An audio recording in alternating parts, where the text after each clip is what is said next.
Channel 7. Time for 7 First Alert weather. Well, we didn't see much sunshine in those valley spots today, but if you head to the higher elevations, you will notice we did start out with that sun. But then as we went forward, as the higher level clouds started to move in from our approaching system, we see that cloud cover increase. It was a little bit of a different story over near Tamarack because you can see we started out with the fog in the valley and then it dissipated in the afternoon. But now, again, we've got more of those upper level clouds starting to move in. But we are still dealing with the fog in some places. You can see visibility is still low in Mountain Home.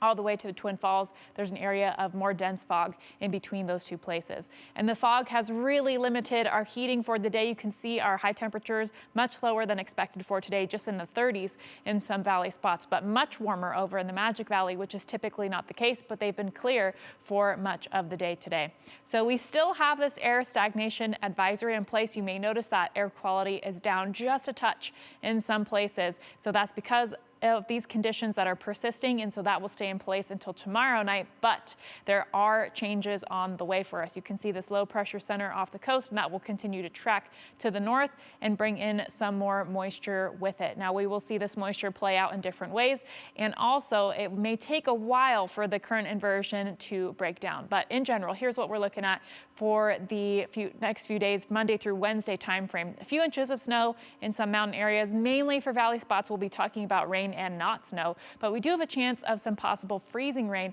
for eastern Oregon. So for today, we will continue to see some of those foggy conditions, expecting that to redevelop in some places tonight. And then here's more of that cloud cover coming in with that approaching system. And then we start to see more of this concentrated precipitation really favoring western spots as we go into tomorrow afternoon. But I wouldn't be too surprised if we see some very light showers before then.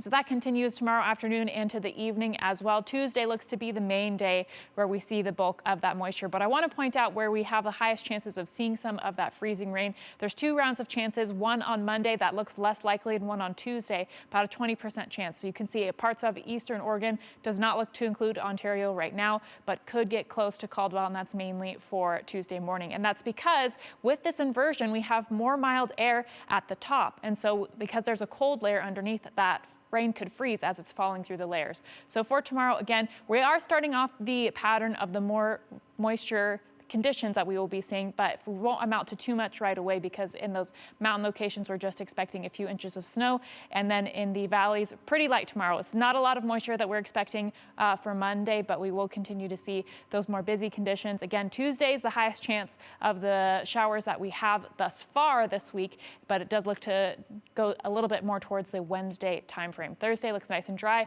Otherwise, we're seeing temperatures warm during this timeframe.